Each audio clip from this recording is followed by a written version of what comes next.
à tous et bienvenue dans cette dernière quotidienne de la semaine. Au programme de cette émission, Jamie nous parlera VAA, ce sera dans sa chronique C'est Sport. Puis Anna nous parlera d'un salon de coiffure pas comme les autres, nous verrons ça avec elle dans sa chronique On s'occupe de vous. Davina nous présentera les danses wallisiennes et foutouniennes dans Demandez le programme. Et pour finir, Mara nous parlera des typhons, des ouragans et des cyclones. Mais est-ce que c'est la même chose? Nous verrons ça avec elle. Pour l'heure, retrouvons notre invité du jour.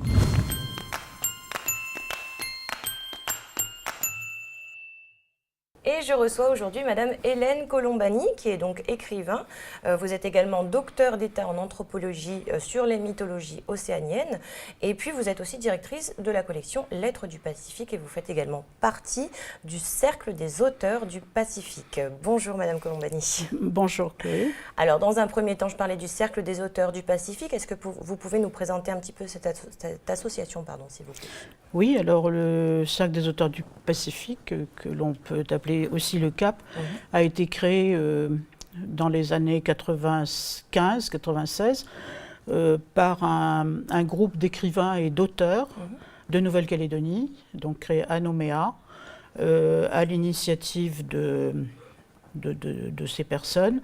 Et le premier président de cette association était le poète Raymond Lacroix. D'accord. Ensuite, l'association a été présidée par Roger Lelezo, puis par Georges Zeldin, qui était lui-même écrivain, ensuite Dany Delmerac, et enfin, depuis plusieurs années, c'est notre président et Gilbert Tong, qui est lui-même auteur d'un témoignage très connu et très apprécié du public calédonien. D'accord. Alors, à l'époque, ces auteurs qui ont monté cette association rencontraient des difficultés pour éditer justement leurs ouvrages. Absolument. Et bon, moi j'ai été dans le secteur livre durant toute ma carrière.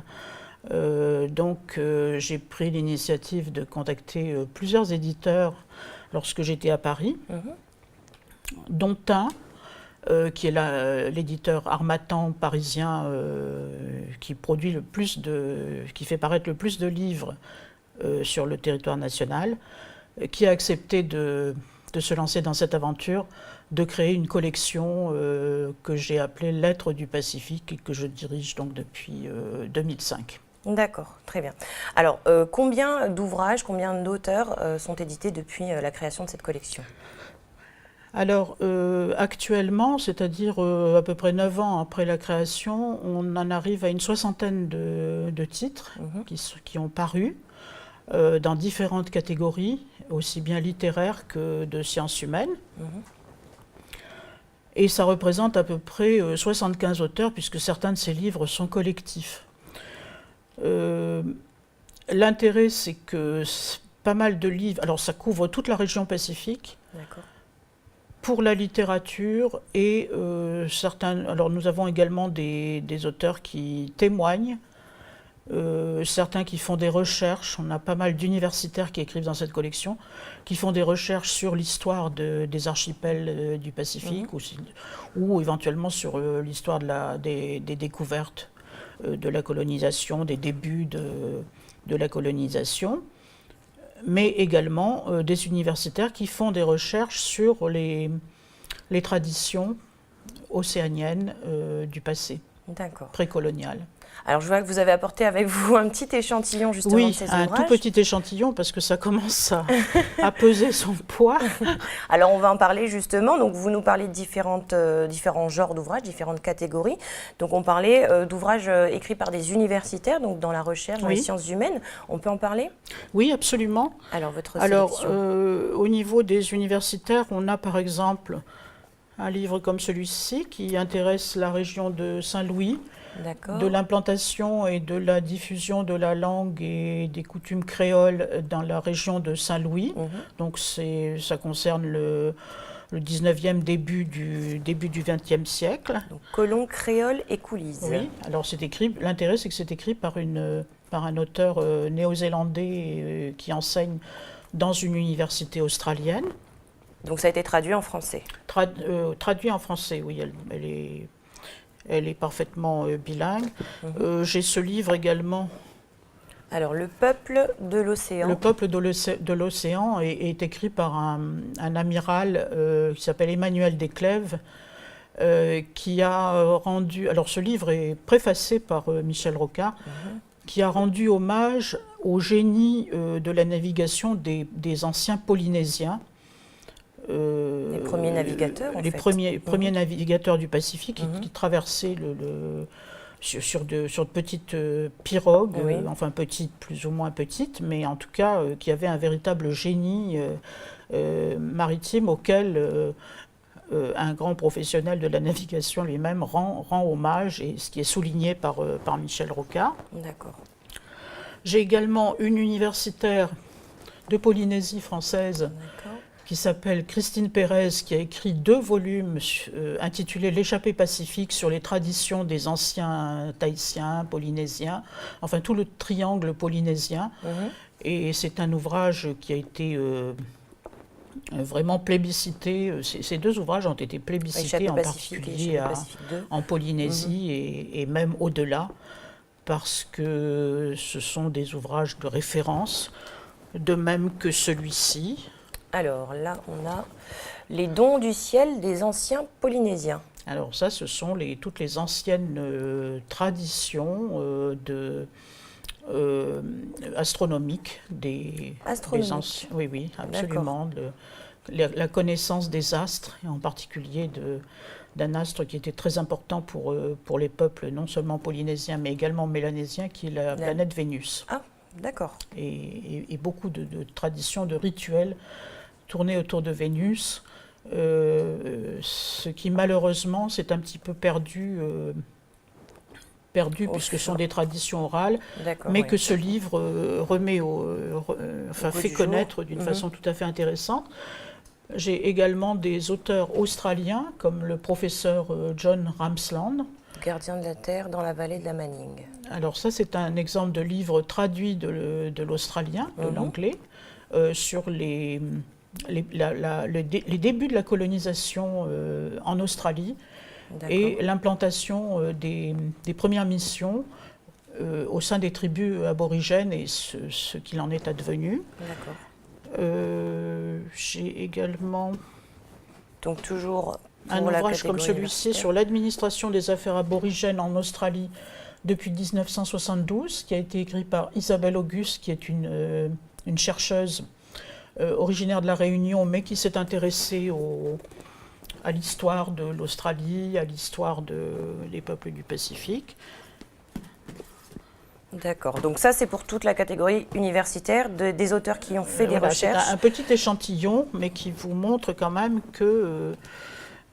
alors, j'ai d'autres ouvrages, par exemple celui du regretté Jean Guillou, qui était un des piliers de notre association du Cercle des auteurs du Pacifique, que nous avons eu la douleur de voir disparaître cette année. Jean Guillou, qui est un historien très réputé du Pacifique, qui était lui-même un marin qui a consacré toute sa retraite à une recherche historique très, très pointue sur la disparition de la Pérouse, l'histoire du Pacifique, etc., et qui sont en même temps des ouvrages qui se lisent avec beaucoup d'intérêt, comme des romans. J'ai également un ethnologue qui a écrit Les archéologies interdites sur l'Eurasie-Pacifique, où il décrit toutes les relations très anciennes qu'il y avait entre les différents peuples du Pacifique, qu'ils soient polynésiens, qu'ils soient mélanésiens, etc. Alors pourquoi interdites ? Parce que cet auteur est un petit peu marginalisé dans la mesure où ce qu'il écrit ne correspond pas toujours à la tradition universitaire. D'accord. Mais bon, il est quand même intéressant parce que c'est lui-même un ethnologue, qu'il a longtemps séjourné en Polynésie, etc., et qui se base sur ses propres découvertes, recherches, etc., pour sortir un livre de ce genre. D'accord. Alors j'ai également des témoignages. D'accord. Donc, Thio. Donc là... Voilà, ça c'est un témoignage intéressant dont il a été question déjà, je pense, au niveau de la télévision, puisque Danny Cloquet est un des témoins des événements qui se sont déroulés à Thio en 1984. D'accord. Et qu'il, de mon enfance aux événements voilà, de 1984. s'est illustré de photos inédites. Donc, je crois que ce livre a été nominé pour un prix de jeunesse ici. J'ai également Dominique Cadillac, qui est un des membres très actifs de notre cercle. Les montagnes du Pacifique, il a exercé, il était administrateur aux Marquises, et il a donc écrit sous forme romancée. C'est un petit peu comme un livre dont nous parlerons tout à l'heure sur les colons du café, ce qu'il a perçu et la vision qu'il peut avoir de ce contact qu'il a eu avec les Marquises, avec les Marquisiens, qui sont un peuple à la fois de tradition et à la fois résolument tourné vers la modernité. D'accord. Donc on a fait les ouvrages universitaires, les ouvrages, les témoignages en fait, oui. Donc les recherches. Alors il nous reste la littérature. Voilà, on parlait littérature, fiction. Alors, voilà, Négropo Rive Gauche est un roman historique qui a beaucoup de succès encore maintenant, puisque... Géry de la Thière. Voilà, c'est écrit par Géry de la Thière, qui est quand même un spécialiste de l'histoire des communes, et qui relate là l'histoire de son ancêtre, qui fut l'un des premiers colons du café dans la région de Négropo. D'accord, donc c'est le premier ouvrage qui a été édité d'ailleurs sur ce sujet. Je ne sais pas si c'est le premier ouvrage, mais en tout cas c'est le premier roman historique. Ouais. Et c'est tout l'intérêt de ce livre également, que les faits relatés sont authentiques. C'est un petit peu comme les ouvrages de Jean Guillot, tout à fait fondés sur le plan historique, mais avec en plus un intérêt littéraire. D'accord. Donc ensuite, ça c'est vous. Alors ça c'est c'est mon nom d'écrivain. Je le montre parce qu'il est traduit en anglais. Il a été traduit en anglais par une universitaire australienne. Les Terres de la Demi-Lune. Et qu'il a présenté également. Qui en a fait une présentation que j'ai trouvée très juste et intéressante. Alors donc c'est un roman ? Alors c'est un recueil de nouvelles et de textes. Qui me sont inspirés aussi bien par mon enfance que par mes voyages dans toute la région, Nouvelle-Calédonie, Vanuatu, Australie, etc. D'accord. Voilà. D'accord, très bien. Et donc ensuite, on a L'île aux étoiles. Alors L'île aux étoiles, L'île aux étoiles, c'est un roman que j'ai écrit qui s'inspire des événements de 1984. C'est totalement fictif. Hein. Et avec des personnages qui sont pris un petit peu dans la tourmente de ce qui s'est passé et qui a une incidence sur leur destinée, sur leur parcours de vie jusqu'à la fin. D'accord. Et on finit donc avec... Alors non, on ne finit pas avec celui-là. Voilà, j'ai été très heureuse de faire découvrir... il est écrit sous pseudonyme Yann Ewan. C'est un professeur de littérature, en fait français, de latin-grec même, qui s'est inspiré de son très long séjour de 18 ans, je crois, aux Loyautés. Aux îles Loyautés. Pour écrire un recueil de nouvelles très original, une langue assez dure à lire, mais je pense que... Enfin, il a eu du succès en tout cas, il a été très apprécié par le public. D'accord. Et donc on finit avec ce roman-là. Ah oui, alors Tahiti Love Song. Tahiti Love Song. C'est écrit par Yves-André de Lubac, qui avait fait des séjours à Tahiti et qui s'est inspiré à la fois de son histoire personnelle, de sa vie, de son parcours, parce que c'est un artiste qui a été aussi bien musicien de jazz que peintre, que scénariste. Il a fait des films, il a joué dans des films, etc. D'accord. Ses personnages, à un moment donné, en fait c'est une trilogie, hein, l'énigme se poursuit à Tahiti et c'est très poétique, c'est une belle écriture. Le début de ce livre s'intitule Miss, il vient de sortir en France et il se passe en Corse. D'accord, donc Voilà. on voyage quand même. On voyage beaucoup dans cette collection, mais avec une nette préférence pour l'Océanie et le Pacifique. D'accord. Donc merci beaucoup pour cette sélection. Donc aux éditions L'Harmattan, on le rappelle, avec donc une collection qui s'appelle Lettres du Pacifique que vous dirigez. Je vous laisse le mot de la fin, Madame Colombani. Si vous souhaitez vous adresser aux téléspectateurs calédoniens. Oui, eh bien écoutez, moi je m'adresse tout particulièrement à ceux qui auraient des intentions de publier ou qui sont attirés par l'écriture. Et je leur conseille de prendre contact avec moi, puisque je peux aussi bien leur donner des conseils et une fois que leur manuscrit est prêt, nous pouvons passer à la phase éditoriale. Et on peut vous joindre donc via le site internet des Lettres du Pacifique? Oui, ou je peux donner mon numéro de téléphone éventuellement. Allez-y. 83 28 70. 83 28 70. Voilà, donc tous les auteurs ou apprentis auteurs seront les bienvenus et bien accueillis et conseillés, je pense. Merci beaucoup d'avoir accepté notre invitation. C'est moi qui vous remercie. Donc on passe à l'agenda du jour avec Davina.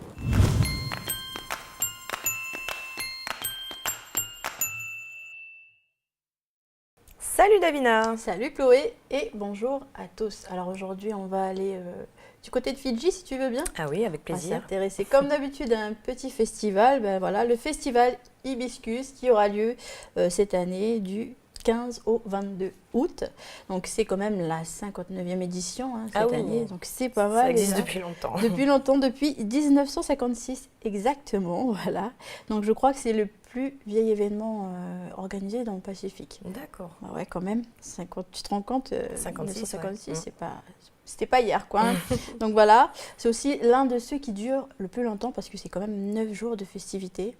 Donc là aussi, sacré programme en perspective. Donc ça se passe à Suva, dans la rue principale, dit Viti-Levu.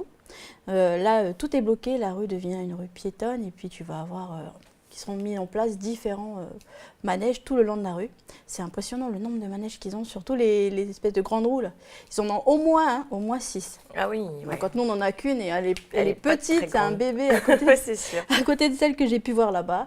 Bon, il n'y a pas que ça, il y a aussi une scène musicale qui est mise en place avec les différents groupes locaux qui interviennent. Donc. D'accord. Il y a aussi des stands divers, hein, ça peut être de friandises, de nourriture, de vêtements même qui sont présents pour l'événement. Ok. Quoi d'autre? Je sais qu'il y a énormément de monde, c'est dû aussi au fait que c'est les vacances, donc c'est Ah oui, donc tout bénef, forcément. hein, tous les petits ils sont là-bas pour le festival pendant 9 jours. Non mais voilà, ça c'était la partie festive. Mais pour parler plus sérieusement, tu sais que chaque année il est retenu un thème par rapport au cadre de vie dans le Pacifique. D'accord. Par exemple en 2014 c'était autour des changements climatiques. Hein, Ah voilà, oui. donc il y a eu des réunions, des colloques sur le sujet. Et puis cette année ils vont s'intéresser au rôle de conseiller dans le Pacifique, donc conseiller du roi, conseiller coutumier, enfin tout ce que peut représenter le mot conseiller. D'accord. Chez nous. Très bien. Ben, merci pour ce petit voyage à Fidji.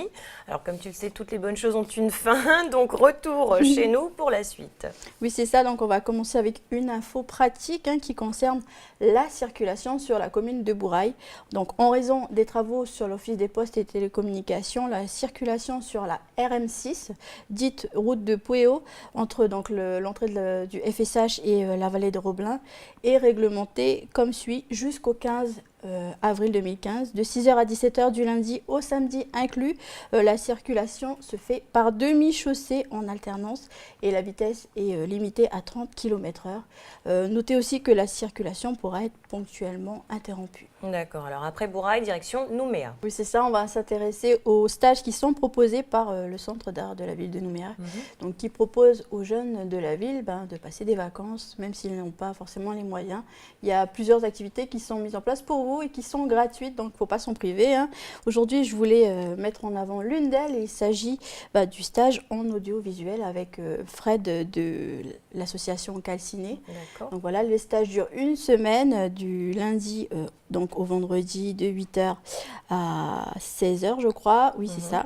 Donc, il y a un thème qui est abordé, bien sûr, c'est de l'idée à la réalisation. En fait, ils doivent penser leur sujet, l'écrire, le mettre en place, aller le filmer, après rapporter les images et puis le monter. D'accord, voilà. Donc de A à Z, depuis l'écriture du scénario jusqu'à la réalisation. La réalisation et le visionnage après. Donc voilà, la relève pour nous aussi peut-être, hein, qui oui, sait.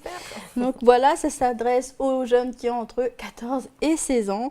Un numéro de téléphone pour ceux qui s'intéressent, le 90 01 66. D'accord, très bien. Donc avis aux jeunes cinéphiles de Nouméa. Et donc à l'approche du week-end, encore quelques petites infos pratiques, des consignes avant de prendre la mer pour éviter tout incident. Et oui, on va le rappeler encore une fois pour éviter d'entendre encore aux nouvelles qu'il y a eu des disparitions en mer ou enfin, des incidents. Il y a 5 petites choses à faire avant de partir en mer et c'est très très rapide. Donc il faut consulter les bulletins météo bien sûr, vérifier son matériel et l'équipement de sécurité du bateau, informer un proche sur l'endroit où vous allez, lui donner aussi une heure approximative, prendre connaissance des informations nautiques telles que les avis en mer ou les cartes pour les navigateurs et aussi se munir d'un moyen de communication bien sûr pour donner l'alerte en cas de besoin. Voilà, une fois que ces 5 petites choses sont faites, eh bien, vous pouvez partir tranquille. Voilà, et puis toujours dans les informations pratiques, on va s'intéresser au système chiffré pour les alertes cycloniques et puis faire un petit rappel. Oui, moi la première, j'ai du mal à revenir au système chiffré. On va juste rappeler que l'alerte 1, cela signifie que le cyclone arrive dans moins de 18 heures, donc il faut se préparer.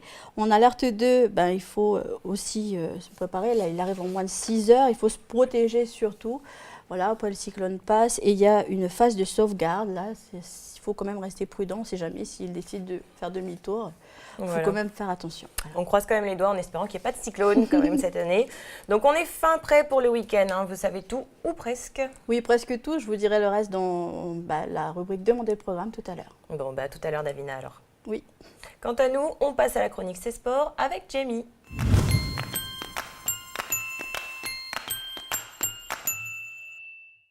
Bonjour Jamie, alors aujourd'hui on va ramer puisque effectivement on va parler de VAA et notamment d'une équipe pas comme les autres, la Mondorschel VAA. Voilà, bonjour Chloé et bonjour à tous. Une équipe pas comme les autres, une équipe championne du monde, les vétérans du Mondorschel VAA, double championne du monde en V6, ils l'ont fait à Rio au Brésil. Ils étaient attendus, donc déjà champions du monde en titre et ils se sont déplacés donc pour défendre ce titre. Et c'est chose réussie puisqu'ils sont revenus avec une deuxième médaille d'or du Brésil. Donc ils deviennent ainsi double championne du monde en titre en 2 années consécutives. Donc pas facile pour des Calédoniens de s'imposer face à des équipages néo-zélandaises et surtout devant des Tahitiens qui dominent sans conteste la discipline. Mais en gagnant une deuxième fois ce titre de champion du monde, nos vétérans prouvent qu'on peut aussi compter sur eux pour bousculer la hiérarchie mondiale. Voilà, félicitations nos vieux, félicitations nos vieux. Bravo aux champions. Est-ce que ça signifie que notre VAA se porte bien? Eh bien, c'est une discipline qui est arrivée il y a une dizaine d'années et qui a connu une ascension fulgurante, notamment en termes de licenciés, mais également au niveau des compétitions et puis l'organisation surtout de la Coupe du Monde ici au pays en 2011 a démontré aux Jeux de Calédonie que c'est une discipline qui se porte bien, c'est une discipline qui a su se faire une place dans le monde sportif local et puis d'être l'un des sports les plus prisés en organisant une Coupe du Monde ici à domicile, ça prouve que la discipline se porte bien et que le personnel et tous les bénévoles qui sont dans le VAA, qui s'occupent de tous ces équipages, eh bien, à les épaules pour pouvoir accueillir une compétition de grande envergure au rayonnement mondial. Donc oui, c'est une discipline qui se porte bien. Une discipline qui bouge beaucoup avec, comme tu disais, l'apparition de nombreuses compétitions. Voilà, face à l'engouement croissant du nombre de participants, eh bien, les membres de la Ligue calédonienne de VAA sont obligés de créer d'autres clubs ainsi que de multiples compétition pour que ces clubs puissent s'affronter régulièrement sur les plans d'eau de Nouvelle-Calédonie. Et puis le problème maintenant, on s'aperçoit que son développement, son rayonnement est limité qu'à certains endroits du pays, pour ne pas citer que uniquement en province sud. Oui, alors justement, le fait qu'il manque de clubs dans le nord et dans les îles, et que la plupart des clubs qui participent au championnat viennent du sud, est-ce qu'on peut dire que les champions sont vraiment des champions de Calédonie? C'est vrai que ça peut porter à confusion et que le titre de champion de Calédonie attribué à un équipage pourrait être contesté, puisque la plupart des clubs qui s'affrontent durant le championnat, ce sont des clubs issus de la province sud, pas encore de clubs en province nord ni en province des îles, bien qu'en ce moment des clubs sont en train de se former, notamment à Vaud, dans la zone VKP, mais également à Lifou, dans le sud de Lifou, avec M. Wejiem, un prof de PS qui en ce moment a monté un club de VA. C'est vrai que c'est difficile pour le VA de pouvoir dire que le champion de Calédonie, c'est le champion en titre, c'est un champion de Calédonie. Qui représente bien tout le territoire. Voilà, c'est difficile de dire champion sans avoir affronté les autres clubs du Nord et des îles. Mais cette situation, Chloé, c'est une situation qu'a connue le football calédonien. Oui. Donc du coup, à l'époque, le champion de Calédonie était champion après avoir affronté que des équipes du Sud. Qu'est-ce qui a été fait dans ce sens pour que justement le champion de Calédonie soit représentatif des nombreux clubs qui participent au championnat? C'est qu'un play-off, des play-offs ont été organisés. Donc chaque province, province sud, province île et province nord, se doit d'organiser avec toutes les ligues et comités régionaux, comité provincial nord, comité provincial sud et comité provincial île. Ce qu'ils doivent faire, c'est monter un championnat pour chaque province. Et une fois que, je dirais, en milieu d'année ou presque à l'approche de la fin d'année, une fois que les deux premiers de championnat du Nord, du Sud et des îles sont qualifiés, il faudrait qu'ils puissent se rencontrer. Donc les deux premiers du Nord, les deux premiers du Sud, les deux premiers des îles se rencontrent ici à Nouméa. Comme ça, dès que le champion, celui qui aura gagné le plus de matchs, est sacré champion de Calédonie. Et là, c'est plus représentatif. Donc c'est ce qui a été fait au football. Donc c'est juste pour dire que si demain, dans le VA, on puisse agir dans le même sens et de la même façon, là, on ne pourra pas dire que le champion de Calédonie ne représente pas tout le territoire. Voilà. Et c'est une idée qui a été soumise par l'ancien président de la Ligue calédonienne de VA, M. Hiro. Donc voilà, après, maintenant, ce n'est plus lui qui est à la tête de la Ligue calédonienne, c'est M. Richard Drouet. J'espère que cette idée, ce projet sera mis en place dans l'année qui arrive pour 2015, pour que ce soit plus bénéfique pour nos équipages, mais également pour la compétition, tout simplement. C'est toujours beau à avoir. On l'espère. En tout cas, on espère aussi qu'avec cette médaille d'or et les participations aux Coupes du Monde, que ça donne envie aux Calédoniens de participer, de se rapprocher, surtout des clubs qui sont déjà existants, et puis, comme tu le disais, éventuellement. Voilà, ou d'entrer dans le Nord et dans les îles, et espérer un jour, pourquoi pas participer à une Coupe du Monde, comme l'a fait le Mondorchel VA. C'est toujours agréable de pouvoir voyager, puis de participer, à une Coupe du Monde. Ce n'est pas donné à tout le monde, notamment au football ou au basket. Voilà, quand on voit que certains clubs peuvent se présenter directement en compétition mondiale et que d'autres sélections peinent à pouvoir se qualifier, il faut dire que faut pas cracher dans la soupe après, comme on dit. Donc voilà, participer à une Coupe du Monde, c'est un rêve qui peut se réaliser ou un rêve qui se réalise, plutôt le fruit du travail, notamment pour le Mondor Shell VA Club, avec de nombreuses heures de glisse, plusieurs entraînements sur terre comme sur l'eau. Et puis voilà, comme le Mondor Shell VA, quel est le secret pour ramener une médaille d'or? Je vous propose de découvrir la réponse, Chloé, tout de suite dans ce reportage.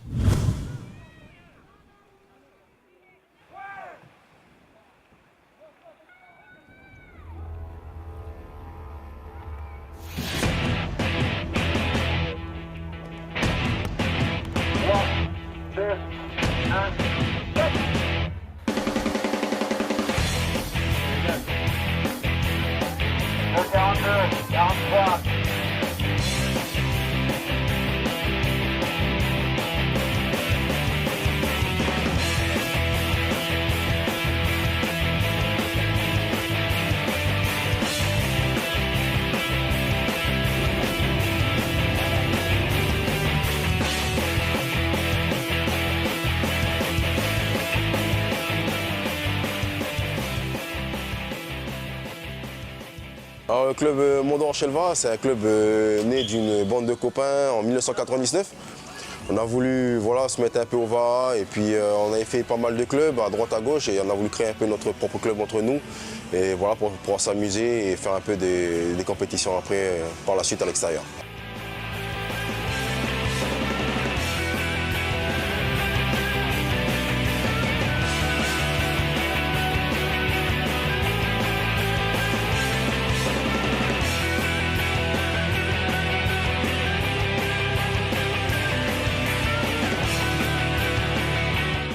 Au bout de 15 ans de VA, ben on est content d'être champion du monde. Là, donc j'ai même des doubles champions du monde dans le club parce qu'il y a une première équipe qui était partie à Calgary, qui avait fait déjà champion du monde. Il manquait les Tahitiens, donc voilà, on est reparti un peu cette année pour les affronter et puis et voir un peu ce que ça allait donner et remettre un peu notre titre en jeu. Jusqu'à maintenant, voilà, on a fait des médailles un peu partout, quoi. On a fait le championnat de France en 2009, championnat de Calédonie, et Calgary, on a fait médaille de bronze, aux 1500 mètres. Et ben, cette année, c'était la consécration, quoi, aux médailles d'or.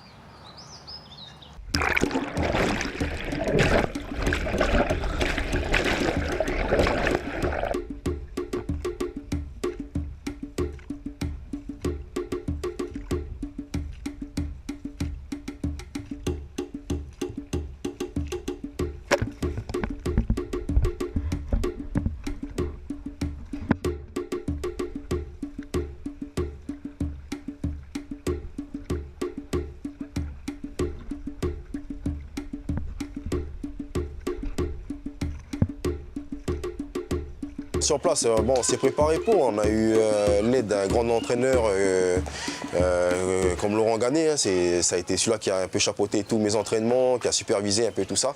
Donc on s'en se doutait qu'on allait dans le trio de tête. Maintenant, après, sur place, on attendait la première course pour voir ce qu'on allait donner.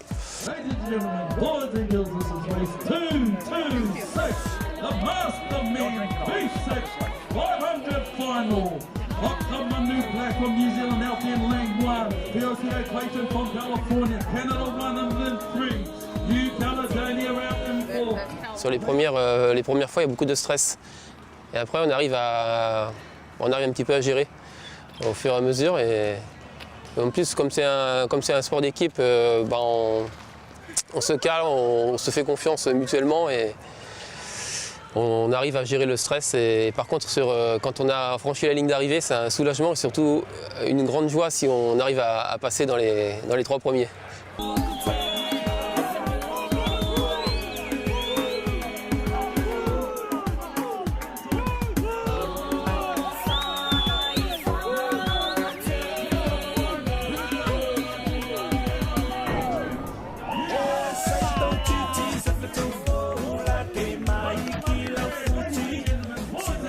Dominateur, bon, c'est surtout Tahiti, les grands favoris, multiples champions du monde.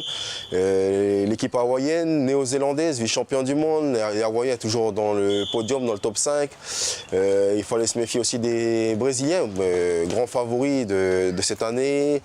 Et voilà, aussi une petite. La France en soupçonnait un peu. Voilà un peu pour les grandes nations.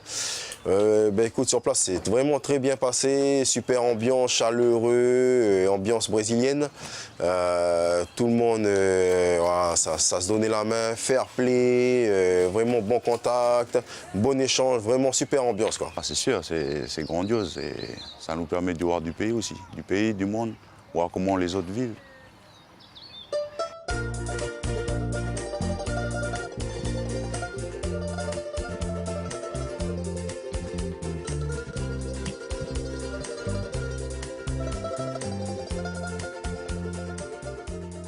Alors les entraînements, oui, on varie, on fait un peu de tout. On a commencé par faire du vélo pour maigrir un peu.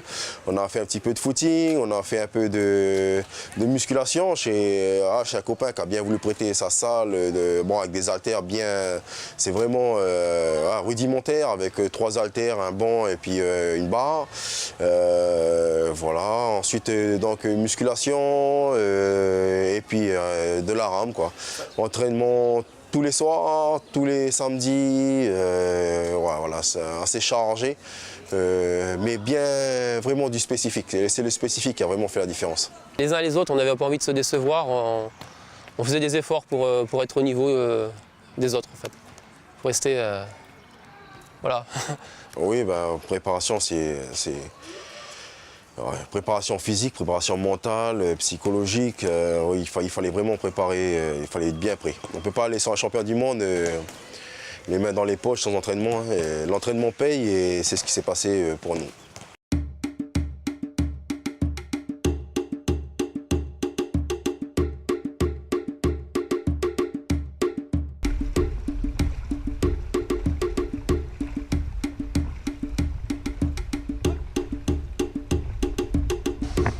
La principale qualité, moi je dirais, c'est la cohésion du groupe, l'entente, la bonne humeur et beaucoup d'opiniâtreté, beaucoup de volonté et l'envie de réussir ensemble. Après, c'est une cohésion, c'est l'équipe, c'est un tout. C'est l'ensemble, la cohésion de l'équipe qui fait qu'on peut gagner. À la preuve, on a fait une médaille d'or. Bah, c'est un groupe, avant tout, c'est une bande d'amis, de copains.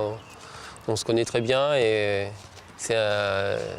les entraînements, la préparation et les compétitions ont été un vrai plaisir à partager avec les copains. Voilà, il y a juste, on a eu un nouveau seulement cette année qui a remplacé notre barreur qui était parti, un barreur de valeur d'ailleurs, et donc voilà, c'est vraiment une bande d'amis et c'est ce qui fait, je pense, qu'on s'entend bien, qu'on se dit les choses et que tout va bien, on se connaît bien.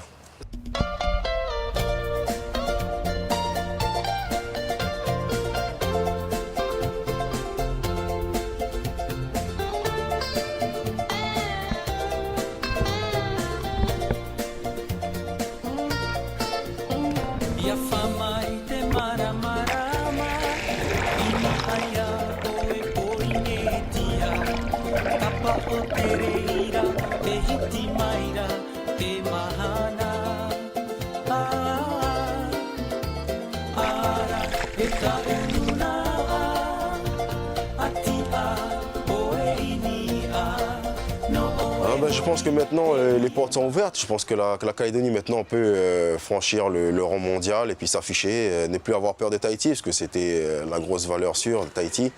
D'ailleurs d'aucune autre nation. Et ici on a vraiment le potentiel pour. Le club qui est parti avec nous, Toapa, ils ont une équipe féminine qui est hors norme. C'est pareil, moi je les félicite parce qu'ils peuvent faire quelque chose d'extraordinaire. S'ils s'entraînent encore, s'ils poursuivent, ils peuvent aller très très loin. Si j'ai un conseil à donner aux jeunes, c'est déjà le respect d'autrui. Respecter les autres, c'est d'être assidu au niveau des entraînements, tout ce qui est les petites choses de la vie. Oui. J'espère que les jeunes vont prendre le relais, que des filières jeunes vont être mises en place, des commissions jeunes vont être mises en place, parce que c'est eux l'avenir.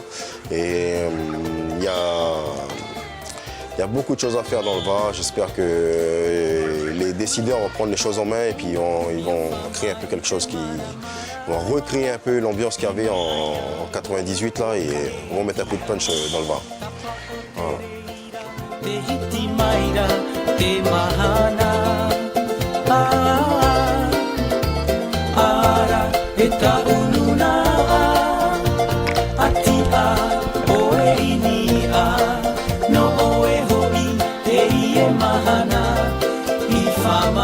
Alors, on vient de voir un entraînement. Est-ce que tu peux nous rappeler les grandes lignes de ce sport de glisse? Alors voilà, comme tu viens de le dire, Chloé, c'est un sport de glisse. Donc, bien évidemment, pour commencer, il faut connaître la mer. Hein, c'est toujours un bon début. Voilà, savoir nager au passage.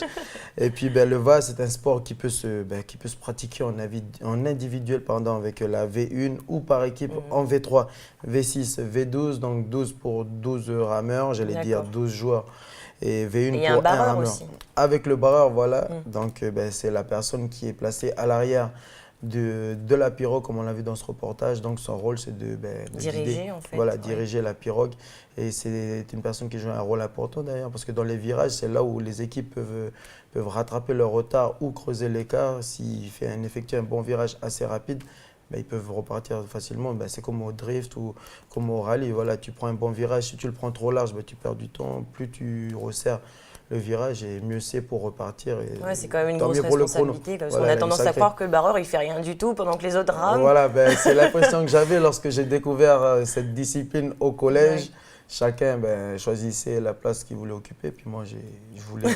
Tu voulais pas trop ramer. Voilà, je suis un barreur, et puis j'ai arrêté parce que j'ai croché le balancier à l'arrière d'une échelle d'un voilier. Donc voilà, c'est une petite anecdote, mais c'est vrai que le barreur joue un rôle important. Voilà. Donc surtout pour faire du VA, comme dans toute discipline, c'est un sport en équipe.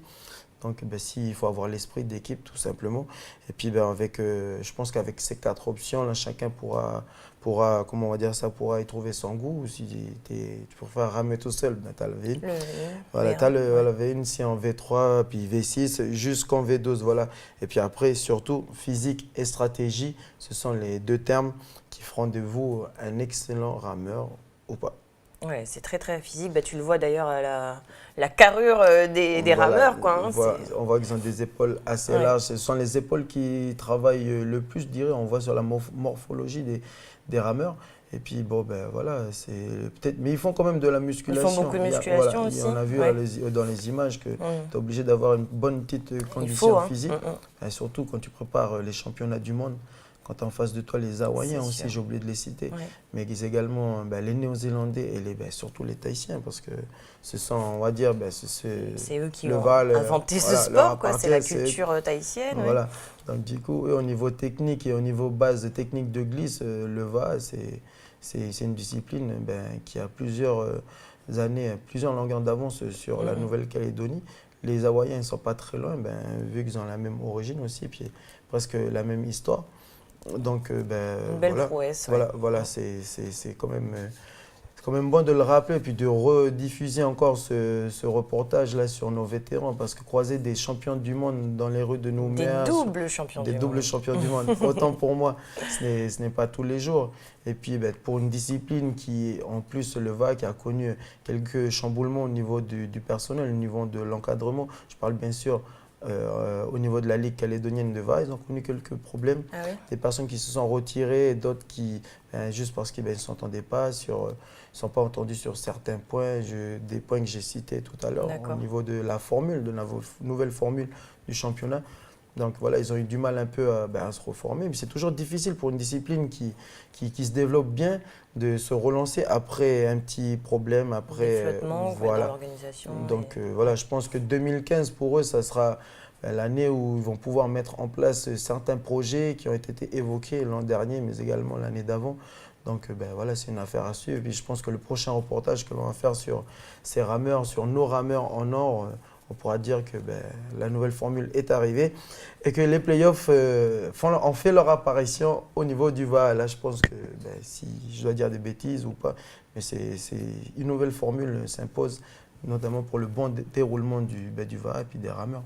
Ici en Nouvelle-Calédonie. D'accord, merci Jamie, encore bravo au double champion du monde, aux Calédoniens.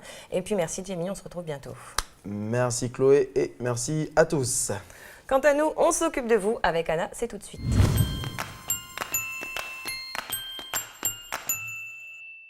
Bonjour Anna, alors nous finissons la semaine avec un salon de coiffure pas comme les autres, car cette fois-ci ce ne sont pas les dames qui se déplacent, mais c'est le salon qui vient à elles. Bonjour Chloé et bonjour à tout le monde. Oui, comme tu le disais, c'est le salon qui se déplace, donc ça vient enrichir encore tout ce qui se fait en matière de services de proximité. On avait par exemple, on a le service de poste mobile qui est mis en place par la Poste. Donc on avait déjà vu dans un de nos reportages. Il y a aussi les colporteurs qui sillonnent le pays, donc ils proposent toute une gamme de produits. Ça va de l'alimentaire aux vêtements, passant par la vaisselle, etc. Et puis, il y avait même à un moment un cinéma ambulant qui se déplaçait, qui faisait le tour des communes comme ça. Je ne sais pas d'ailleurs si ça existe toujours, mais c'est bien de signaler. Donc voilà un peu tout ce qui se fait au service de proximité. En tout cas, ça doit être bien pratique pour ces dames. Plus besoin de se déplacer, surtout que ce n'est pas évident parfois quand on habite en tribu assez éloignée, surtout quand le coiffeur le plus proche se trouve à 70 km. C'est sûr, et puis bon, voilà, hein, c'est rassurant quand même de savoir qu'on peut se refaire une petite beauté, même s'il n'y a pas de salon de coiffure près de chez nous. Et puis c'est aussi c'est convivial, quoi. Un salon, c'est un endroit où on se rencontre, on revoit la copine qu'on n'a pas vue depuis des semaines, voire des mois. Donc on se donne comme ça entre dames des petits conseils de beauté. Et puis bien sûr, on se raconte les derniers potins, évidemment. Évidemment. Et puis donc ce salon-là aussi, il a une particularité, c'est qu'il propose des produits qui sont qui utilisent en fait les vertus des plantes. Donc à signaler quand même. D'ailleurs, tu nous parlais récemment des plantes et de leurs vertus, justement. Hein. On avait parlé de l'aloe vera, de l'hibiscus et du henné aussi. Oui, c'est une bonne mémoire, Chloé. Donc, on peut trouver donc, beaucoup de produits à base de plantes. Il y a des shampoings, des crèmes réparatrices, des masques, des produits coiffants aussi à base d'autres produits comme l'huile d'olive, l'avocat, l'argan, même le cactus, Chloé. Bien sûr, l'aloe vera, et puis aussi beaucoup d'autres extraits végétaux qu'on utilise, et parce qu'ils ont justement des vertus qui nourrissent, qui traitent donc en profondeur les cheveux, et puis ça révèle en fait la beauté naturelle de nos cheveux, Chloé. Donc on ne cessera jamais de parler des vertus des plantes. D'ailleurs, tu nous avais aussi parlé du monoï qui est né donc et fabriqué en Polynésie. Hein. Là-bas, c'est un produit de tous les jours. On le retrouve aussi dans les cérémonies religieuses. On l'utilise aussi dans la médecine traditionnelle. Et puis donc, on l'utilise comme soin de la peau, un soin aussi pour les cheveux, et puis même pour soigner les petits bobos de la vie de tous les jours. Hein. Par exemple, quand on a mal à la tête, on peut également se masser les tempes avec du monoï. D'accord, ça a testé. Hein. Oui. Alors, pour en revenir aux cheveux, donc si on a les cheveux très secs, eh bien, on peut faire comme les Polynésiennes, justement, qui appliquent donc le monoï directement sur leurs cheveux, sans rincer. Donc, c'est radical pour celles qui ont des chevelures épaisses, donc voilà, pour discipliner la chevelure. Et puis, pour celles qui ont les cheveux fins, qui souhaitent une utilisation plus discrète, eh bien, elles peuvent faire un masque, tout simplement. Alors, comment? Eh bien, alors là... plutôt en après-shampoing, pardon, pas en masque, en après-shampoing. Alors, comment faire? Alors là, il faut appliquer l'huile mèche par mèche sur toute la longueur du cheveu, mais sans mettre sur les racines, en fait. D'accord. Et ensuite, il faut rincer abondamment. Alors là, résultat garanti, douceur assurée après le rinçage, Chloé. D'accord. Alors, est-ce que tu peux nous rappeler de quoi est composé le monoï? Alors, le monoï, tout simplement, hein, c'est tout simple. Il est fait à partir d'huile de coco dans lequel on a laissé macérer des fleurs de tiare. Alors, il a aussi des vertus pour la peau. Hein. Il est recommandé donc pour réparer la peau après les agressions du soleil. Les Polynésiens, qui sont des grands nageurs, et des grands pêcheurs aussi, se badigeonnent en fait de monoï matin et soir, et non pas pour se protéger du soleil, mais plutôt pour régénérer en fait leur peau et puis leurs cheveux. Oui, alors un bon exemple à suivre, hein. Justement, on est en plein été, les plages donc, sont pleines à craquer, tout le monde va se baigner à la mer, donc il faut utiliser le monoï. Hein. Donc, il n'y a pas que l'été, Chloé, on peut l'utiliser toute l'année le monoï. Donc moi maintenant, je te propose, moi Chloé, si tu veux bien, de regarder le reportage. Donc, le salon était du côté de Wailou. Donc moi, je te propose d'aller encore une fois sur Wailou, puis de voir un peu ce qui se passe avec ce salon ambulant. C'est parti.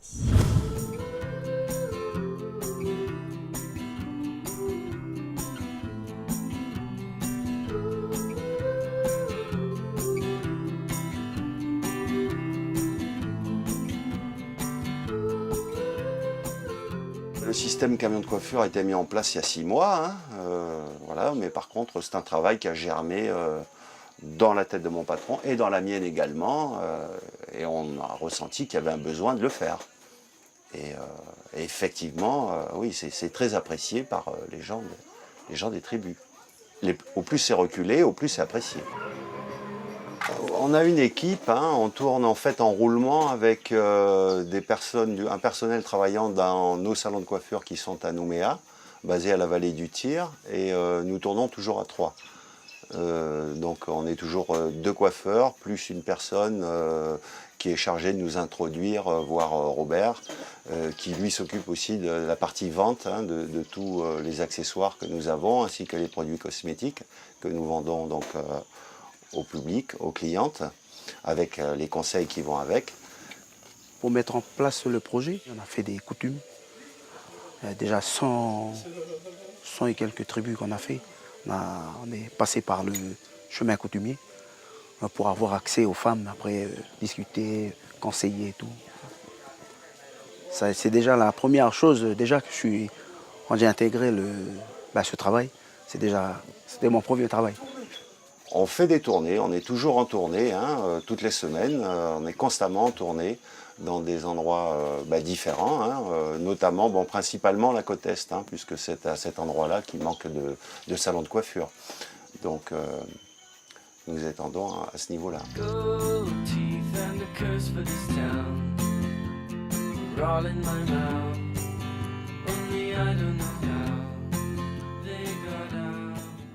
On essaye en notre partie d'avoir des marraines dans chaque tribu, on va dire, qui vont s'occuper du recrutement de clientes. Voilà, donc on essaye de traiter avec ces personnes de ressources qui établissent, qui recrutent les clientes. Il nous faut, à savoir qu'il nous faut un minimum de 10 clientes pour qu'on puisse se déplacer et amortir notre coût de transport. Et voilà, et n'importe qui peut nous appeler à n'importe quel moment. Du moment qu'ils ont un minimum de 10 personnes, on se déplace. On arrive et on s'installe. Voilà. La seule chose qu'il nous faut, c'est un point d'eau, surtout un point d'eau pour avoir un nécessaire constamment de l'eau, un robinet pour qu'on puisse remplir nos cuves. Voilà. Niveau électricité, ça va, on a notre groupe, on est indépendant, on est autonome. On a un salon qui est complètement équipé. Il y a tout ce qui comporte un salon de coiffure est représenté dans le camion. Donc voilà, c'est simplement un service à domicile. On s'adresse particulièrement à la clientèle mélanésienne, on va dire à 95%. Voilà. Et donc c'est vrai que c'est une spécificité par elle-même, puisque le cheveu mélanésien est quand même assez particulier à traiter. Il faut vraiment le maîtriser. La particularité des cheveux des femmes kanaks d'ici, c'est plutôt sur les cheveux crépus, frisés, très fragiles. C'est l'un des cheveux plus fragiles. C'est pour ça qu'on essaye maintenant c'est pour ça que je suis là, pour justement expliquer ces produits-là qui peuvent solidifier ces cheveux fragiles, pour hydrater et tout ça. Voilà. On travaille beaucoup en défrisage, on va dire. En lissage, en défrisage. Voilà. C'est technique universelle. On travaille notamment avec des produits américains qui sont vraiment spécifiés pour le cheveu mélanésien. On va dire que les Américains ont commencé à défriser les cheveux il y a à peu près 90 ans. Mais par contre, ce qu'on essaye d'apporter, le petit plus, c'est au niveau des soins, au niveau de l'entretien des cheveux. Parce que la plupart des gens défrisent leurs cheveux et ils ne les soignent pas par la suite. Et donc on se retrouve avec des cheveux déshydratés. Et donc on essaye d'apporter nos conseils là-dessus.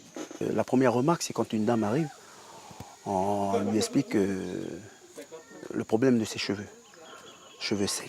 La plupart des femmes qui viennent, surtout dans les cheveux crépus, ils ont les cheveux secs. Pourquoi? Parce que la nature... C'est la nature, t'as l'eau calcaire, t'as l'eau salée, il y a le soleil. Du coup, le produit qu'on propose, bio, à l'huile d'olive, qui est un produit qui est beaucoup maintenant utilisé. L'huile d'olive, elle est beaucoup utilisée dans la cuisine. Et aussi, l'huile d'olive aussi sur les cheveux, ça rehydrate, ça revitalise. Voilà, ça permet aux cheveux de retrouver ça enrichit, quoi. Ça enrichit les cheveux secs.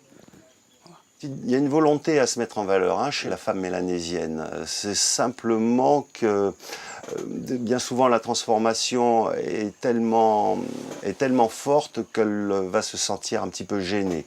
Mais on va ressentir quand même une joie intérieure. On sent qu'elle apprécie vraiment le service. Et la majorité, depuis qu'on a commencé ce projet, c'était une grande découverte. Parce qu'ils n'ont jamais connu, voilà. Parce que nous, dans le monde kanak, les cheveux, c'est pas la priorité. Les cheveux, c'est... Voilà, on arrive, on se coiffe. Mais depuis qu'on a commencé, depuis le début de l'année, Ah, les gens, ils ont vu que c'est vrai, il manquait quelque chose. Sur certaines femmes, hein. Ils ont vu que c'est vrai, la femme, elle est, pour la mettre en valeur, avec la robe mission, parce qu'on travaille beaucoup aussi avec la robe mission des groupes de femmes, des associations. Ils ont vu que c'est vrai, il manque quelque chose, c'est nous, c'est la coiffure. Et c'est ça qui est intégré en plus à Beauté Océanienne, voilà, dans ce projet. Ce matin, il y a déjà, avec celle qui est là, avec Rosemary, ça va faire la 7e personne. Voilà. Après, c'est 10, 15, des fois 20, parce qu'après, c'est entre cousines. Et c'est ça, ce qui est bien, c'est que quand on déplace, on va chez une personne, et ben, la cousine, elle vient, elle dit eh ben, c'est bien, parce qu'ils sont ensemble, ils discutent, tu vois, ils sont bien.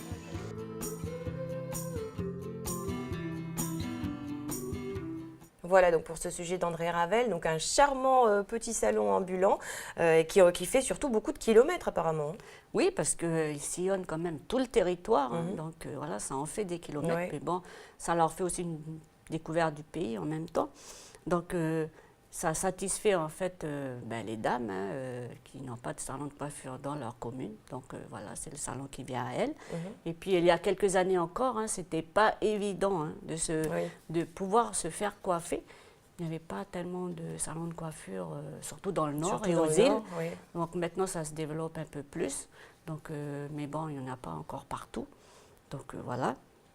Mais bon, ici, on est adepte du système des Chloé. Donc quand il n'y a pas de coiffeur à proximité, eh ben, ce n'est pas un problème, puisqu'il y a toujours une tantine, une cousine, une copine voilà, pour venir nous coiffer, nous tresser les cheveux, nous mettre des rajouts, nous faire un petit défrisage fait maison. Voilà. Système D ici. Et puis, on voit beaucoup aussi d'évolution dans les comportements, dans les mentalités. Avant, les dames, femmes océaniennes, et les Kanaks en particulier, bon, elles n'osaient pas trop aller dans les salons de beauté, dans les salons de coiffure. Mais là, la tendance, elle change. Hein. Donc maintenant, ça va, on y va. On veut se faire belle, donc on va vers les salons. D'accord. Et puis là, avec ce salon ambulant, c'est l'idéal. Hein. Alors mesdames, surtout, profitez-en. Voilà, merci beaucoup Anna, je te souhaite un bon week-end et puis on se retrouve la semaine prochaine. Bon week-end aussi à toi Chloé et puis à vous. Quant à nous, on rejoint Davina pour la chronique Demandez le programme.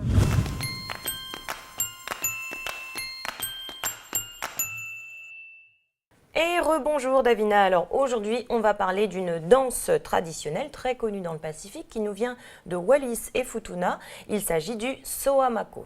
Oui c'est ça, c'est vendredi, on approche du week-end, alors on se met dans le move, alors on danse. Allez on danse. Non sérieusement, qu'est-ce qu'il faut savoir du Soamako? Eh bien déjà, on peut dire que le mot Soamako, à l'origine, ça désigne une danse futunienne avec un rythme assez rapide. Bon, après, ici, pour faciliter les choses, on a assimilé toutes les danses wallisiennes et futuniennes sous un même nom, donc sous le nom de Soamako. D'accord. Alors du coup, quelles autres danses est-ce qu'on peut retrouver chez nos voisins wallisiens et futuniens? Alors déjà, il faut scinder en 2 groupes, donc à savoir le premier qui va regrouper les danses traditionnelles anciennes et le second, eh bien, les danses qui sont apparues récemment. Donc parmi les danses anciennes qui font toujours partie d'ailleurs du patrimoine des danses wallisiennes et futuniennes, tu vas retrouver 4 danses en plus du Soamako. Ce sont des danses effectuées essentiellement par des hommes pour annoncer ou mimer, on va dire, la guerre. Des temps de guerre entre les différents villages des différents districts de Wallis et Futuna. Donc la première, ce sera que tu vas retrouver la danse avec le tapaki pour justement déclarer la guerre. Danse qui était à l'origine effectuée par les Wallisiens, mais que les Futuniens se sont appropriés aussi avec le temps, avec les échanges, avec les mariages. Le tapaki, c'est quoi? Le tapaki, c'est une petite rame que tu vas retrouver chez le Futunien. C'est tout petit, ils font une danse avec, c'est joli, enfin, c'est à voir quoi. Après, il y a le kailao, c'est une danse qui se fait avec une lance là. Donc normalement, sur cette danse, tu ne vas pas trouver de chant. C'est uniquement une partie instrumentale sur laquelle tu vas danser et où tu vas retrouver notamment essentiellement le lali, donc la percussion wallisienne et futunienne. D'accord. Après, tu vas retrouver aussi le soké ou le eke en futunien. En fait, là, c'est une danse avec des bâtons. Tu auras plusieurs groupes d'hommes, donc des groupes avec des bâtons assez longs et puis d'autres groupes avec 2 bâtons plus petits. Donc après, ils se croisent et ils font une sorte de mimes aussi, de guerre qui se faisaient à l'origine avec, comme ils n'avaient pas d'épée, ils se battaient avec des bâtons. D'accord. Donc voilà, tout simplement. Quand elle est bien exécutée et que les gestes sont bien synchro, c'est assez magnifique à voir. Oui. D'accord, j'aimerais bien voir. Alors pour ce qui concerne les danses apparues récemment, qu'est-ce que tu peux nous dire? Alors pour ce qui concerne les danses qui sont apparues, comme je le disais là, dans les dernières années, tu vas retrouver notamment les danses féminines, qu'on appelle aussi les danses de la Kalaka, qui sont arrivées quand l'île est un peu plus en paix, quand les guerres entre différents villages se sont arrêtées. Là, on a vu les femmes commencer à danser. Ah, un peu de grâce dans ce monde de brut. Par contre, elles sont plus assises pour danser. D'accord. Donc voilà, c'est ça. C'est assez lent aussi comme danse. Après, tu as les danses individuelles. Ça se voit beaucoup lors de concours notamment. Et là, tu mets en avant une personne qui va représenter son village. Donc l'homme ou la femme devra danser seul devant toute l'assemblée. Okay. Donc voilà, bon courage à eux d'ailleurs. Après, tu auras aussi le sasa, c'est une danse mimée. Alors là, c'est sur les indications d'une personne qui va un peu diriger les danseurs. Elle va donner un thème sur lequel ils vont devoir trouver les gestes. D'accord. Voilà, mais ce sera pas des gestes inventés. Il faudra qu'ils cherchent parmi les gestes anciens qu'ils auront appris et assimilés. D'accord. Donc si te demandent par exemple de mimer quelqu'un qui tresse une natte, ils vont devoir trouver les gestes qui vont avec. Ou je sais pas, quelqu'un qui est en train de presser du kava, il faut qu'il fasse les gestes qui vont avec. Donc c'est peut-être mis sous forme de jeu, mais ça demande aussi aux danseurs d'avoir un certain niveau, un niveau de connaissance par rapport à la gestuelle. Tout à fait. Donc voilà, pas mal à voir aussi. Qu'est-ce que je pouvais te dire d'autre? Il y a aussi le New Tao, alors c'est un autre type de danse. En fait, c'est apparu aussi récemment et le plus connu des morceaux le New Tao, c'est peut-être le Malini de l'artiste, du groupe Poli Laotuka, pour ceux qui connaissent. D'accord. Ok, du coup j'aimerais bien, je pense que les téléspectateurs aussi aimeraient bien voir ce que ça donne en images. Écoute, pas de problème, je te propose qu'on aille tout de suite découvrir ce reportage d'Alexandre Sigura. Il est allé pour nous donc filmer le groupe Sao Fénois en répétition. On regarde.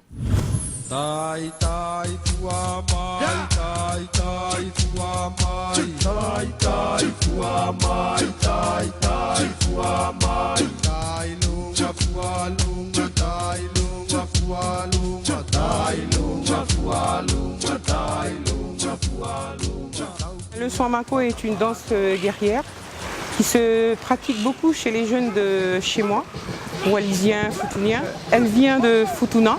On la pratique dans toutes les occasions, mariage, communion, anniversaire, même dans des pots de fin d'année. Il y a des entreprises qui nous demandent de venir animer un pot de fin d'année. Ça se pratique partout, dans toutes les festivités. Le Swamako est différent du Lakalaka, du Sasa et d'autres danses parce qu'il n'y a pas que le Swamako. Ce qui différencie ces danses, c'est que le Swamako est une danse qui est très rapide. En fonction de la musique, il accélère les gestes, le corps, tout. Par exemple, le Lakalaka, c'est pas une danse guerrière. C'est une danse pour saluer le roi et puis toute sa chefferie.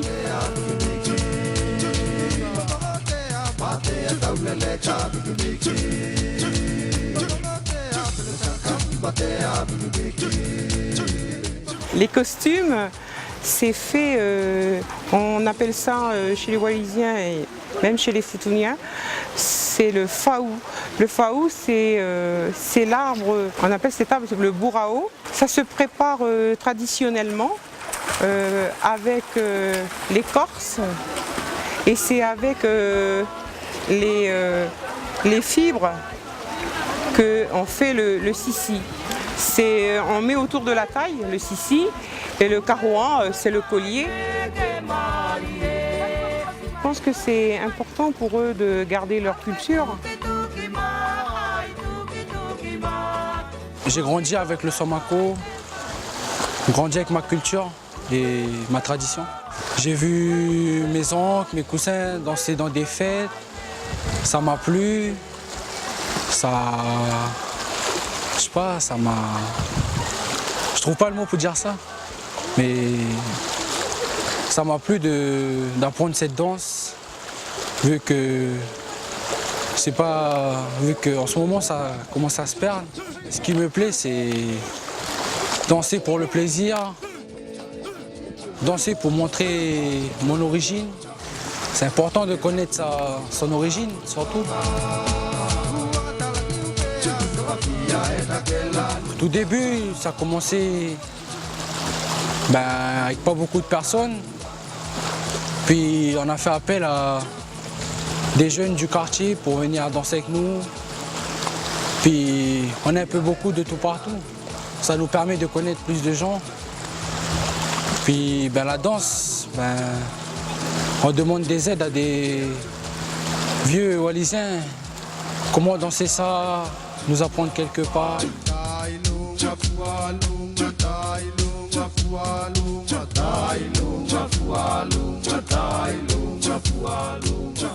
Je suis métisse et du coup j'ai plaisir à faire ressortir mon côté wallisien, futunien. Je danse le Soamako parce que d'une part ça reste une passion, la danse, et d'autre part ça permet de faire perdurer la coutume, quoi. On s'exprime, on exprime nos origines à travers la danse. On a une chorégraphe en fait, du coup qui connaît vraiment tout ce qui est tradition et les morceaux à choisir, et du coup on apprend beaucoup parce que moi-même en entrant dans le groupe j'étais vraiment, voilà quoi, c'était pas trop ça, et en fait depuis que je suis dans la troupe de Saoufenoa, j'ai beaucoup plus appris sur ma coutume, sur mes traditions, et je suis plus fière de mes origines, on va dire. Je pense que nous on apporte plus la délicatesse, la grâce, et les garçons c'est plus le fait que ce sont des guerriers qui défoncent tout, quoi. Nous c'est plus la douceur.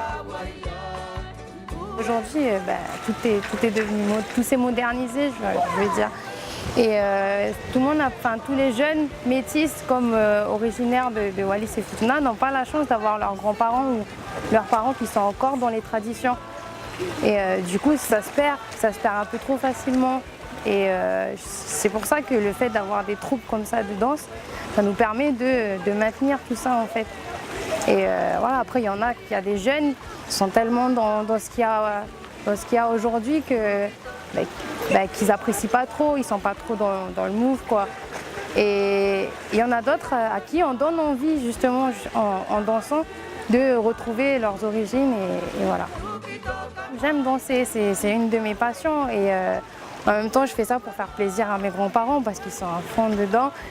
Et puis voilà, j'y prends du goût, j'y prends plaisir, du coup il n'y a pas de souci pour moi.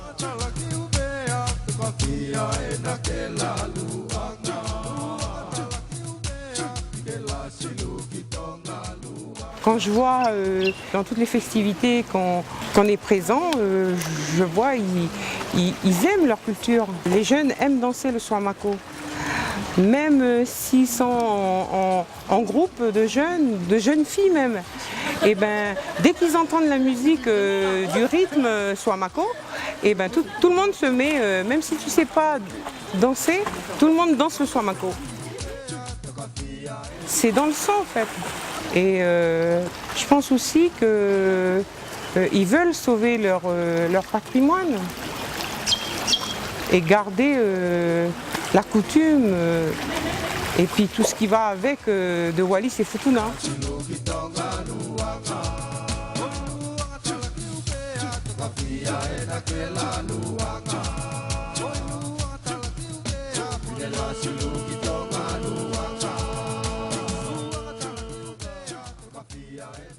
Très jolie danse, merci au groupe Saoufenoa. Alors moi j'ai une question qui pourrait intéresser tout le monde, parce que c'est vrai qu'ici on fait souvent l'amalgame entre Wallisien et Futunien. Souvent on dit que c'est la même chose, alors que non, c'est pas la même chose. Est-ce que tu peux nous éclairer là-dessus? Déjà, comme tu le disais, Wallisien et Futunien ne viennent pas de la même île, donc déjà ça c'est une grande différence. Hein. Ouais. Et puis aussi, par rapport à leurs origines, ils n'ont pas les mêmes ancêtres. Les Wallisiens, eux, leurs ancêtres ce sont les Tongiens, alors que les Futuniens descendent des Samoans. D'accord. Tout simplement. Très bien, on le saura maintenant. Bon, alors pour terminer, dis-nous quelles sont les grandes manifestations où on va pouvoir retrouver ces danses. Alors, tu as 2 dates importantes qui sont fêtées à Wallis. Donc, la première, c'est le 14 juillet, où il est organisé un concours de danse traditionnelle. Donc, voilà, qui met donc en compétition les 3 différents districts de Wallis. Donc, chaque district devra choisir le village qui va le représenter, parce qu'ils ne peuvent pas tous danser. Il faut savoir qu'il y a quand même 5 villages au minimum par district, au minimum. D'accord. Donc, ils sont obligés forcément de faire un choix. Ils choisissent un village et ce village devra préparer 3 danses de 15 minutes chacune quand même. Donc, voilà, après, ils iront danser au palais du roi et puis il y aura un concours et ils seront nominés ou pas d'ailleurs. Sélectionnés, ou ils gagneront ou pas aussi. Donc à voir tous les 14 juillet. Autre événement qui est fêté là-bas, donc à Wallis comme à Futuna, ils fêtent ce qu'ils appellent le top. Donc en fait le top, c'est chaque 29 juillet, ils fêtent le rattachement de leurs 2 îles à la France tout simplement. Et il y a aussi un concours de danse qui est proposé là-bas entre les différents villages cette fois-ci. Mais là, ce sera plus de la danse moderne, donc du hip-hop, du reggae, etc. D'accord, un peu plus moderne. D'accord, très bien. Bon, merci pour toutes ces infos, Davina. On quitte Wallis et Futuna et on revient au pays pour la suite. Oui, on revient au pays, pour la suite avec différentes expositions à voir en ce moment. Donc, on va commencer du côté du musée maritime de la Nouvelle-Calédonie où il vous est proposé jusqu'au 27 septembre 2015 donc, de venir voir l'exposition La Seine, le secret de la Seine, pardon, je me suis perdue. Donc, qu'est-ce que c'est que le secret de la Seine? En fait, ça retrace l'histoire de cette corvette française qui a fait naufrage au large de Pueblo en 1846. Donc le musée a décidé de mettre cette histoire en avant et puis de revenir sur peut-être aussi la mission secrète qui avait été confiée à l'époque à son capitaine, donc François Lecomte. D'accord, une mission secrète. Donc à découvrir, si tu veux le savoir, il faut aller au musée. Alors on poursuit du côté de la foi. Oui, on va parler de Land Art, donc l'association Les Arts Bougent en partenariat avec une autre association, Il était une fois un jardin, vous propose de venir découvrir Artena, la première expo de Land Art. Alors, est-ce que tu peux nous rappeler ce qu'est le Land Art? Alors, le Land Art, en fait, ça consiste à utiliser ce que l'on a autour de nous dans le milieu naturel et d'en faire donc une œuvre. Donc, l'artiste intervient sur la nature et va utiliser tous les composants de cette nature jusqu'à, des fois, sa biodégradation. D'accord. Tout simplement. Donc, pour en revenir à l'exposition, sachez que quand même, il y a beaucoup de personnes qui ont travaillé dessus, pas moins de 8 artistes, dont Maïva Beauchin, Jacques Pouy, par exemple. Il y a aussi Jean-Jacques, pardon, Pouy, excuse-moi si tu me regardes. Il y a aussi les différents élèves qui sont des internats de la foi qui sont venus travailler sur ce projet. Donc c'est quand même pas mal à voir. D'accord. Alors jusqu'à quand est-ce qu'on peut la voir cette expo? Elle est visible jusqu'au 15 février, donc du côté des jardins de Méharé. Et c'est uniquement par contre le week-end. Il faudra aussi réserver. Il faudra être au minimum 5 personnes pour pouvoir bénéficier d'une visite. Donc je vous donne peut-être le numéro de téléphone pour ceux que ça intéresse. Donc le 81 88 25. Merci beaucoup Davina, on te dit à lundi. Oui, à lundi. Bon week-end à tous. Quant à nous, on rejoint Mara pour La Science et nous.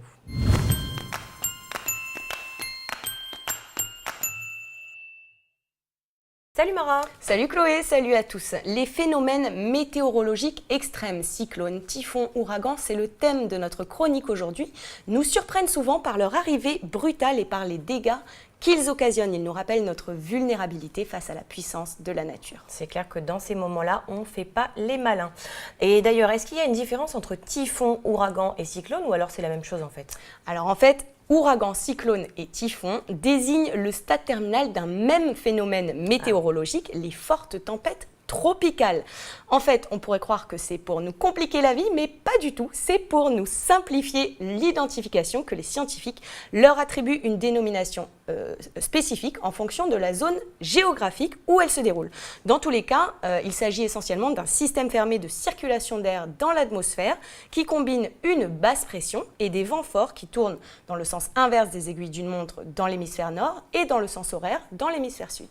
Ah oui, voilà, c'est ça, ça me revient maintenant.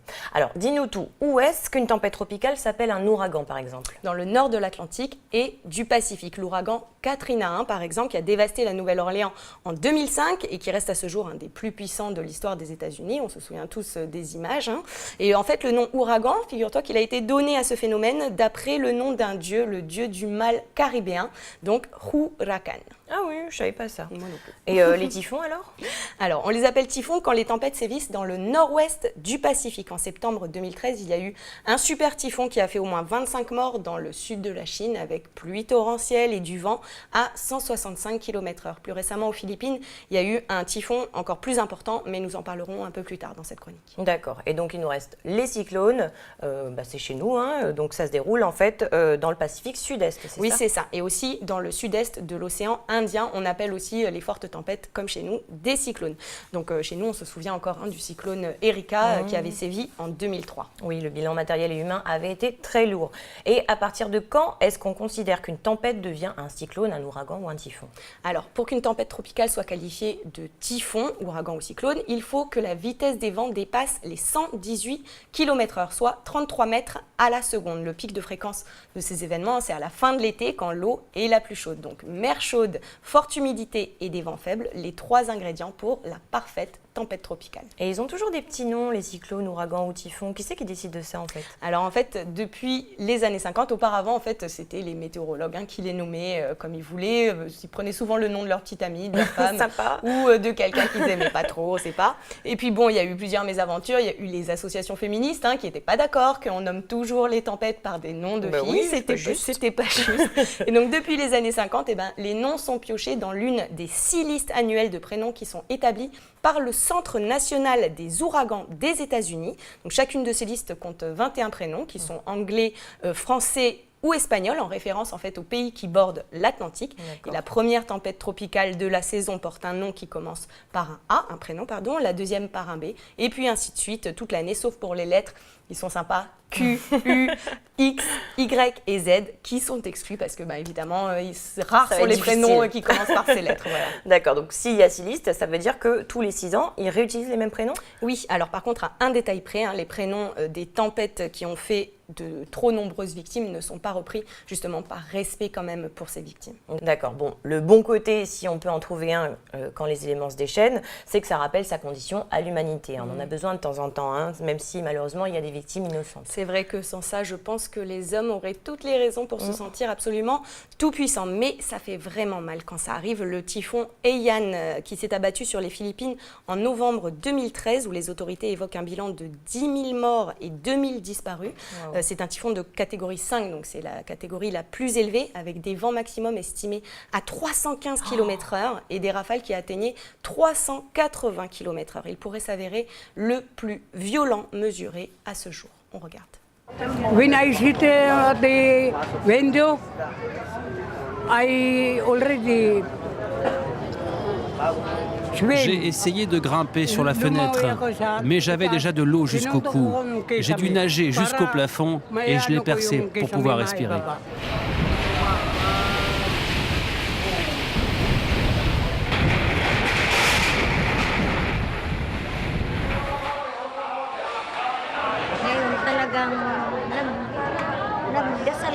Nous avons vraiment prié Dieu.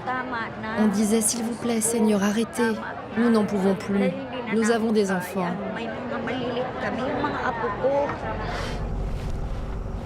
En novembre dernier, le monde regardait le super typhon Haiyan dévaster les Philippines. Mais si elles sont moins fortes et plus localisées, d'autres tempêtes continuent de perturber, détruire et tuer. On note même une augmentation de leur intensité et de leur régularité. Mi-janvier, le typhon Agaton a ravagé le village de Butuan, sur l'île de Mindanao.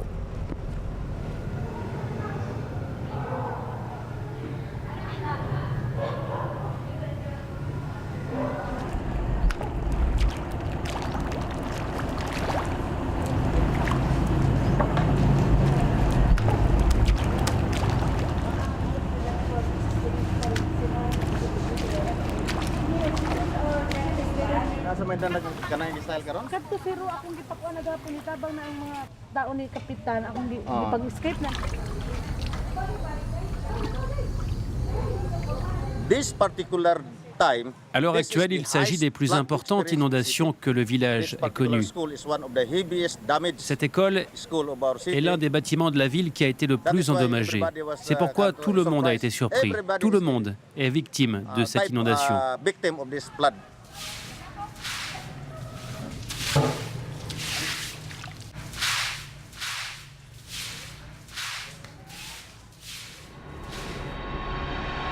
Le typhon Haiyan a contraint 20 000 survivants à fuir Tacloban et la région centrale des provinces insulaires, direction la mégalopole de Manille.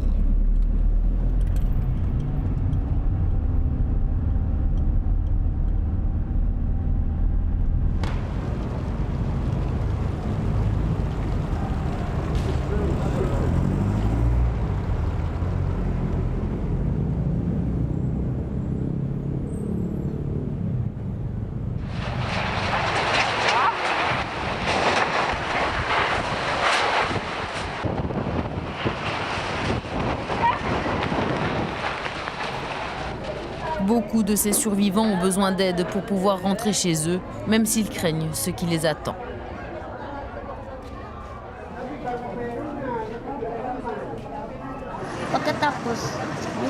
Mon mari a commencé à déblayer le chemin qui mène jusqu'à notre maison, mais il a marché sur un clou. Nous ne savions pas qu'il était diabétique. Il a saigné. C'est lui sur la photo. Il ne veut pas qu'on l'ampute du pied. Il veut avoir un corps entier quand il mourra.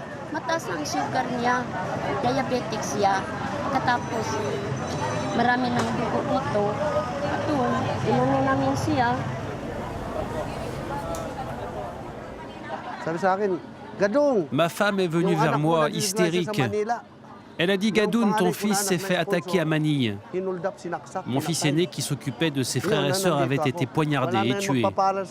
Je devais venir demander de l'aide pour qu'on puisse rentrer à la maison et maintenant, leur frère est mort.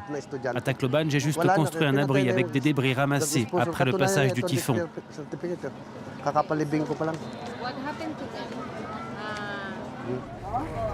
Siyempre, malakas naman ang loob natin, ano? Siyempre, ulukay tayo. Hindi tayo, bibigay. Hindi tayo nanghihina. Alam naman natin. Kakayanin po natin to, di ba? Kayanan niya yung Milandal, ngayon ba? Oo, nung nagpunta ako sa Tacloban, lahat ng mga tao doon. Kaya namin. Ay, ang galon. Je ne sais pas quoi faire maintenant. Voilà pourquoi je demande de l'aide. À Tacloban, nous n'avons même pas une maison. Rien. Je ne sais pas où sont les membres de ma famille. Je suis venue ici parce qu'ils offrent une aide financière et le transport. Ils payent le voyage retour. Je dois aller voir la situation, mais nous ne pouvons pas tous retourner à Tacloban. Il y a 6 enfants et nous n'avons pas de maison.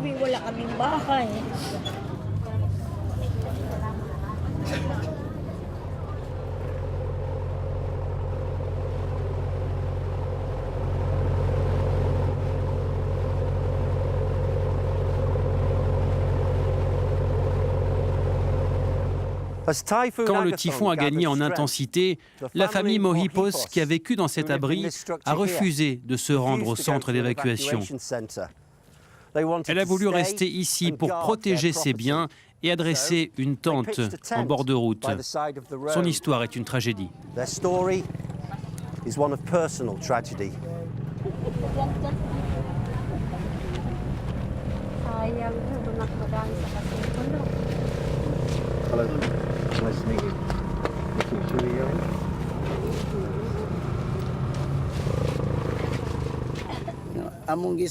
J'ai utilisé le tube intérieur du pneu pour évacuer l'eau.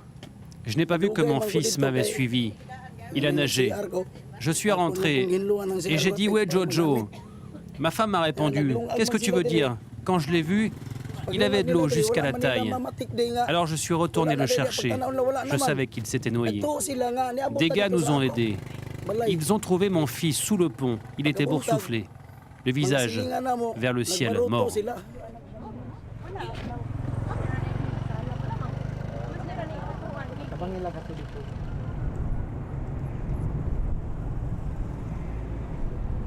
De nombreuses communautés vulnérables vivent le long du fleuve Agusan et c'est un problème pour la municipalité. Nous avons rencontré le maire de Butuan, Ferdinand Amante. Along the riverbanks live 6,000 families. Les inondations perpétuelles menacent constamment les 6000 familles qui vivent le long de la rivière.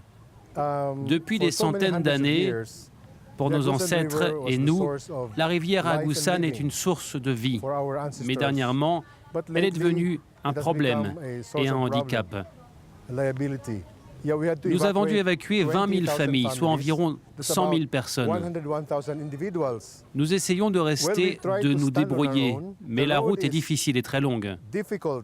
Je suis tellement fier de dire que les habitants de Butuan, comme les autres Philippins d'ailleurs, sont des gens résistants. La résilience est une chose, mais une politique du gouvernement plus efficace en amont sur la préparation aux catastrophes naturelles permettrait de mieux servir et préserver ces communautés vulnérables.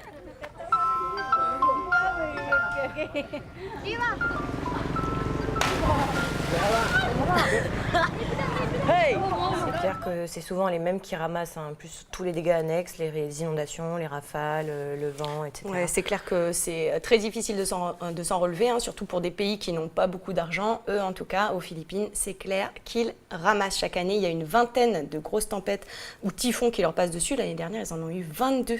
22 et plus une dizaine de grosses tempêtes. Ah oui, en effet, là, ça fait beaucoup à supporter. Ouais, à la fin du mois de décembre dernier, du 28 au 30, il y a le typhon Jangmi qui leur est passé dessus. Il y a eu 54 morts, 7 disparus et des milliers de personnes évacuées. Il y a eu des orages qui ont amené énormément de pluie. Ça a provoqué des inondations, des coulées de boue qui ont enseveli les maisons des habitants. Oh là là, plus les vagues, le vent, bien sûr. Et ouais, des grosses rafales de vent qui emportaient tout sur leur passage. Vous avez vu, c'est pas très solide, leurs habitations là-bas. Et d'ailleurs, le 30, tellement de vent, il y a un avion qui revenait de la capitale Manille qui atterrissait à Calibo, donc c'est une ville du sud des Philippines. Et à cause des rafales de vent, il est sorti de la piste au moment de l'atterrissage. Bon, tous les passagers ont pu évacuer l'avion par les toboggans, mais quand même, grosse frayeur. Oh là là, les accidents d'avion, mon pire cauchemar. Ouais. Alors, il y en a eu énormément en 2014. Ouais, c'est clair. Il y a 3 jours, rien que 3 jours avant la sortie de l'avion dont je vous parlais il y a un instant, il y en a un de la même compagnie qui s'est abîmé en mer entre les îles de Bornéo et de Sumatra. Vous avez pu le voir aux actualités. Oh là là, alors je sais que c'est un des moyens les plus sûrs au monde, mais un des moyens de transport, pardon, les plus sûrs au monde, mais c'est vrai que ça fait flipper quand même tous ces accidents. Tu prévois de partir en voyage bientôt ? Pas tout de suite, bon, j'aimerais bien quand même, mais même si j'ai tendance à flipper en avion. Ouais. Écoute, moi aussi, je te rassure tout de suite, dès que j'entends un bruit bizarre, je regarde le personnel, je vois s'il a une attitude bizarre ou quoi. Voilà, c'est flippant. Bon, ça reste quand même rare comme type d'accident par rapport au reste, les accidents de voiture par exemple, mais le truc c'est que si ça t'arrive, t'as presque pas de chance de t'en sortir. Exactement, et c'est ça qui fait flipper. Mais en tout cas, en cas de problème, il y a des gestes à connaître pour optimiser les chances de survie. On va terminer sur ça, on regarde. Survivre à un crash d'avion, autant dire que la plupart du temps, la chose paraît difficile. Et pourtant, des gens s'y préparent, comme nous allons le voir ici, à Heathrow, à Londres. Depuis 2004, près de 15 000 personnes ont suivi cette formation dispensée par British Airways. Cette démonstration fait partie de la demi-journée de formation au terme de laquelle les passagers doivent se sentir plus acteurs que simples spectateurs dans le cas d'une évacuation d'urgence. Nous commençons avec un exercice d'urgence et d'évacuation, ainsi les gens deviennent conscients de ce qu'il faut faire et les démonstrations de sécurité deviennent pertinentes. C'est un aide-mémoire pour formuler un plan. La chose la plus importante, c'est de se mettre en position de sécurité, c'est vital. Ils apprennent aussi à évacuer un avion en ouvrant les portes de secours qui se trouvent sur les ailes. Pendant un vol simulé, les passagers stagiaires sont confrontés à différents types d'accidents.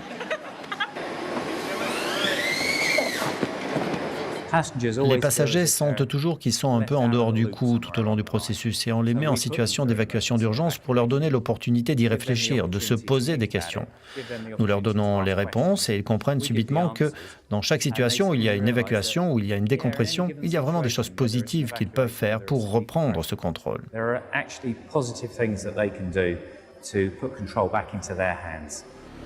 Les stagiaires apprennent donc la meilleure position de sécurité à prendre, à ouvrir les portes de secours, et ce pourquoi il ne faut gonfler son gilet qu'après être sorti de l'appareil. Chaque jour, plus de 8 millions de personnes prennent l'avion lors de 93 500 vols. Lors de la dernière décennie, on a enregistré 138 crashs mortels. Ça me rassure pas vraiment tout ça. Ouais, je comprends, mais bon, c'est des gestes quand même qui peuvent sûr. nous sauver, même si c'est vrai, on n'y croit pas trop quand on les voit faire leur démonstration au départ de la secours se trouve à l'avant, à l'arrière, par où tu peux. C'est exactement ça. Bon, bah, je t'invite à suivre les signaux lumineux, la sortie de secours, c'est par là. Merci beaucoup. Merci, pas de panique surtout. C'est la fin de cette émission qui clôture donc notre semaine spéciale Pacifique en espérant que vous avez appris beaucoup de choses et que vous avez apprécié aussi nos sujets. Pour l'heure, je vous souhaite un bon week-end. On se retrouve dès lundi pour une nouvelle semaine spéciale, une semaine spéciale Asie. Bon week-end à tous, à lundi.